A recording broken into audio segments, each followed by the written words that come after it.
Scoopman, we're back for the Dogs for 2025. And guys, this is the expected prices for majority of these guys. There might be a few little changes. We're just basing it off their averages from last year. But mate, how do you see the Dogs going this year? It was a pretty fun one last year and obviously got bounced out early in the finals to that incredible effort from Turbo and DCE. How do you expect them to go this year?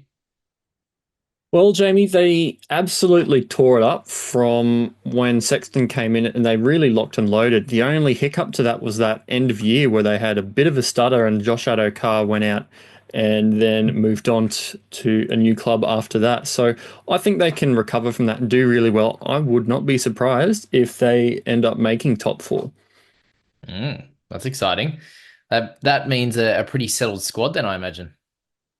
Yeah, there's not a heap going on. There's all of their huge recruiting over the last 2 or 3 years is finally coming to fruition. They've got a couple of little guys, well, not little guys, but other signings that are gonna probably be in their 17, but maybe not on the regular. Guys like Tupanua and things like that.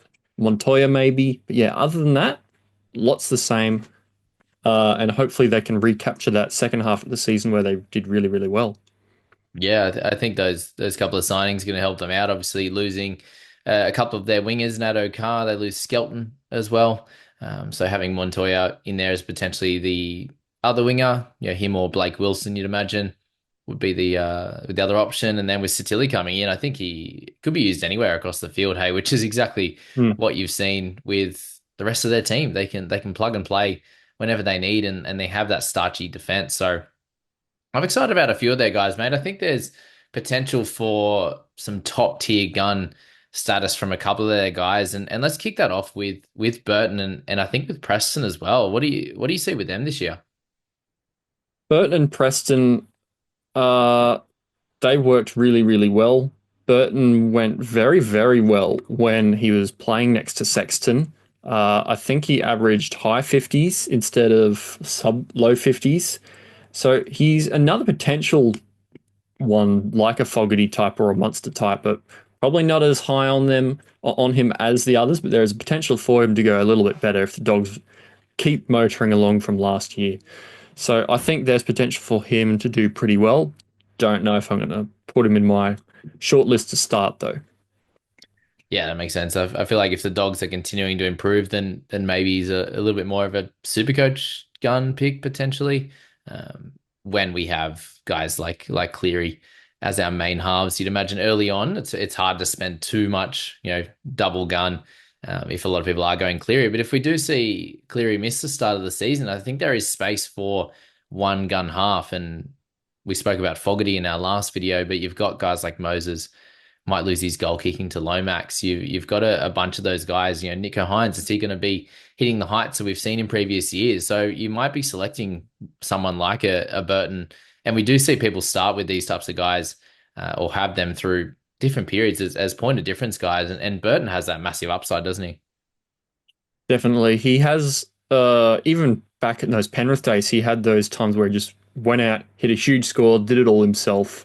And he is their main guy at the Bulldogs. So if he's there and fit and rolling, the Bulldogs are rolling pretty much. And it's going to be an interesting watch to see what happens to the top eight because you've got guys like Broncos didn't do well.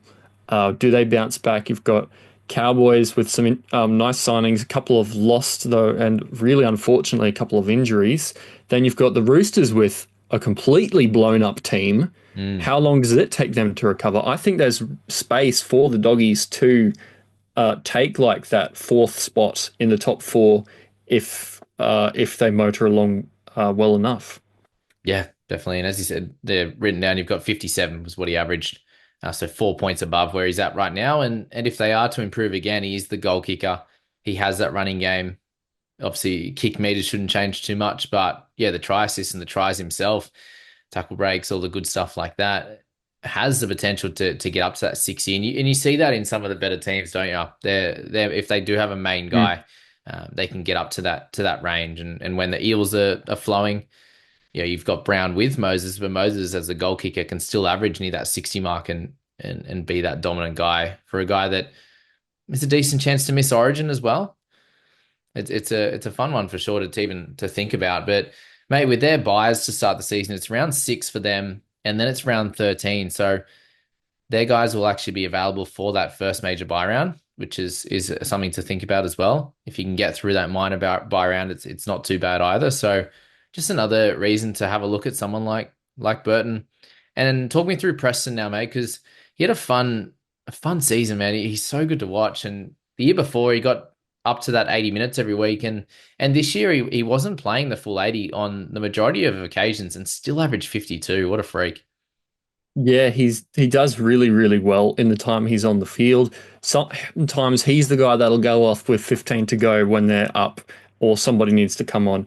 You would think that Kickout might be that guy, especially with that Yeah. impact, but Preston is that at the moment. Mm. So if there is any scope for him to either switch it up and become the 80-minute guy, he could average high 50s, 60. It's almost like a discount Zach Hosking type situation. Will he get 80 minutes with the signings and the team that they have? And if he does, well, he's going to score very, very well.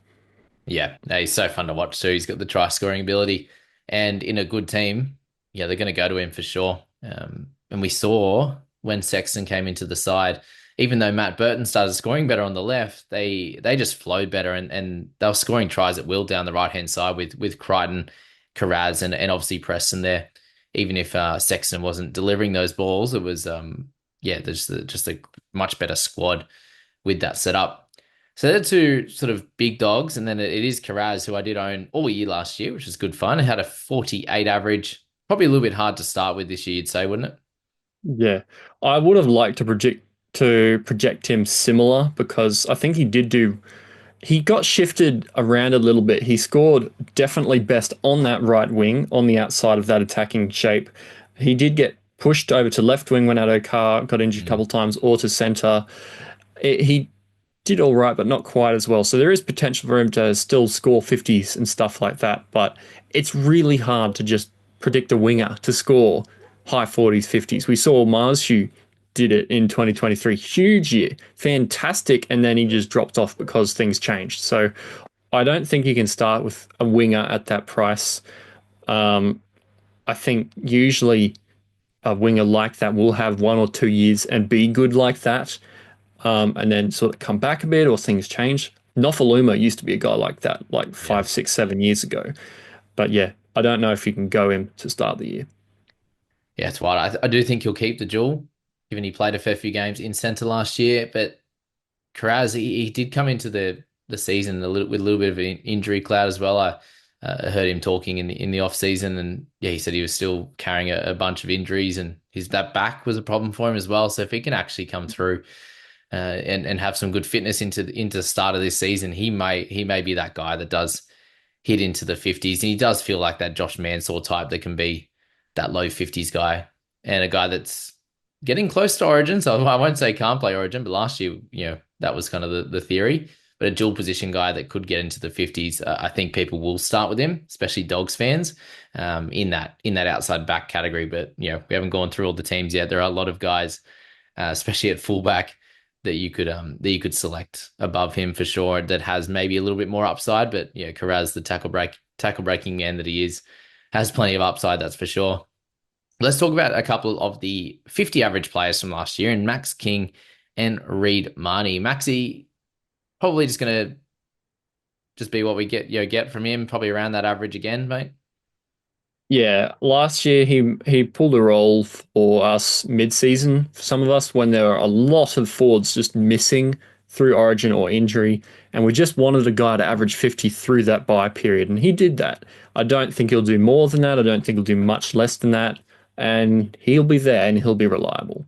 Yeah, he just doesn't get enough minutes. And Reed Marnie made 49.7 was his average. But what we've seen over the last few years is he's an incredible beginner. He seems to average 60 plus with those tackles and kicks out of dummy half of 40-20s and the like. And then, yeah, can put on tries as well, close to the line. At 49.7, you could probably do worse than not starting with him.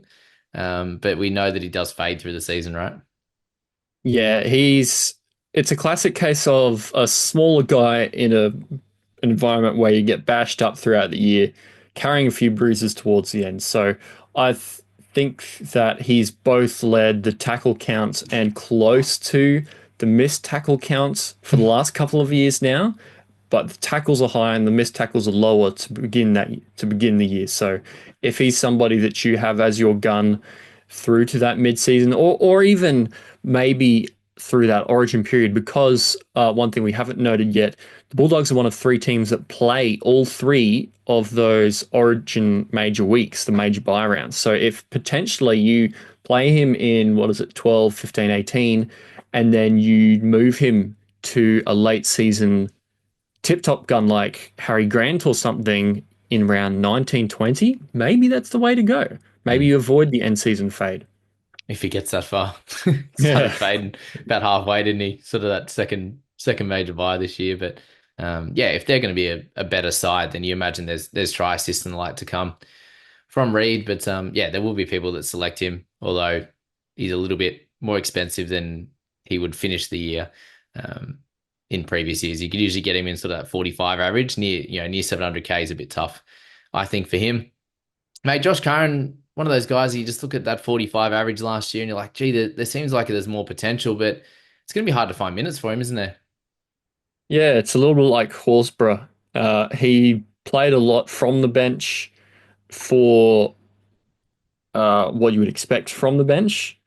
But unless somebody goes down, I don't think there's going to be a 50 plus average for him. They moved him about a little bit too. They had him occasionally at edge. They had him sometimes at lock, sometimes on the bench. I think he's just going to be that guy. And it's a little bit like that with Salmon. Salmon had been a utility in the past and he's sort of slowly becoming more and more a forward. And now they bought Tupanua, so maybe he's that guy now. Um, yeah, Curran himself, I think he's just going to be that sort of 50-minute, 45-minute bench guy that comes through the middle or the edge, depending on where he's needed. Definitely. It seems like a teammate that is fairly settled, and you probably need a couple of injuries in certain positions to see something pop up. They've got the youngster in the halves that could be next up. If we do lose a Burton or a Sexton, so keep an eye out on that. Mm. But a few of these positions, especially the forwards, I think that if they were to lose a couple, there probably still isn't enough value, even for guys like Sam Hughes, mate, who did Mm. average 29 last year. But are there actually going to be minutes available for him this year, or is it just a bit too hard with guys like Satilli coming in, Curran fighting for minutes? He's just going to be a stock standard sort of 30 to 40 guy. Yeah, a lot of these guys could vary plus or minus 5 points, but Mm. when you're looking for this guy is definitely going to have 8, 9, 10 points because a reason versus this guy might get more minutes and he'll get a couple more points. You're not looking for those kind of guys, so Yeah, I don't think any of these should really be on your radar unless there's potential for them to be a gun, like a Preston potentially, or maybe a Reed Marnie as well with that early season. yeah, something will happen with this team for sure. Like someone's going to pop out. It could be Burton to the next level. Could be Preston to the next level. It could be someone like a Blake Wilson comes in and becomes that 40 guy. He might be averaging the low 30s. We'll see how that one goes. Does Connor Tracey become a gun fullback? Average 37.7, and we've seen him hit the early 40s on the wing in the centers at the Sharks. So that average there looks maybe Mm, potentially a little bit low if the Dogs can get better and he's got another year at fullback. Like, does he mm. actually get to a 45 average? Because that would be a really nice little bump for him. 7, 8 points. Yeah. He just needs to escape the Sharks fullback fantasy black hole where they've got where they got Will Kennedy, Connor Tracy, all of them sort of coming along in that 30s, 40s average and not really being mega relevant. Maybe with this attacking focused team, they're exciting and a bit different. Maybe with another year there, he'll turn into a 45 average guy. Yeah, because the run meters are there. I think if the ball playing is worked on a fair bit during this off season, then maybe he could get some nice assists. And then if with that ball playing being better, teams might take his dummy and he might be able to go through for a couple of tries like we see. Pappenhausen, since he's really improved his ball playing, he slices through for some tries on occasions there, and that alone, every second or third game would get him into that mid 40s and be really really really really interesting. That's for sure. Bulldogs, mate, they're fairly settled. There's not a lot for us on the cheapies front. So I think we'll just have to stay tuned for injuries and anything else, or if anyone's knocking the door down like we saw with Sam Hughes last year. Eh? Yeah, definitely. I mean, we're early days in the off season. We're still not even 2025 yet, but we needed to do something, especially with the app and the website still being out, not out 5 days after it was went live last year. So they'll keep coming, and we'll find out more and more as we go along. Yeah, definitely. Mate. I'm looking forward to it all opening up, and hopefully, just with the delay, it means there's a couple of new additions or something like that, which is always fun, just something Mm, new. Um, yeah. every year we have Wonder had if 2 years of nothing new, so hopefully we get something fun, which will be cool. But yeah, you'll get all these out. We'll get all the teams out as quickly as we can, guys, before the game opens, and we'll get into the nitty gritty of certain positions and everything else. So thanks, Scoop, for coming on. And I hope you guys appreciated that one. And again, in the comments, guys, let us know who you might be selecting in your team from the Bulldogs.